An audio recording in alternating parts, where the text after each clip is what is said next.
Next video. మరి అయోధ్యకి పోతాడు రాముడు.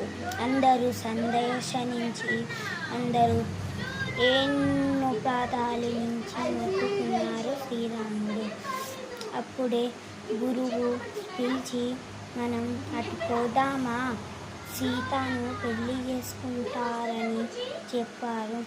నువ్వు ప్రాణాన్ని ఎత్తి విరగకొడితే నీకు పెళ్ళి వెళ్తాది అని చెప్పాడు గురువు. అప్పుడు వెళ్ళిండు లక్ష్మణుడు శ్రీరాముడు. వెళ్ళి రావణుడు వచ్చాడు. ఆడు ప్రాణాన్ని లేపలేదు, కానీ శ్రీరాముడు లేపి పైన విరగకొట్టేసిండు.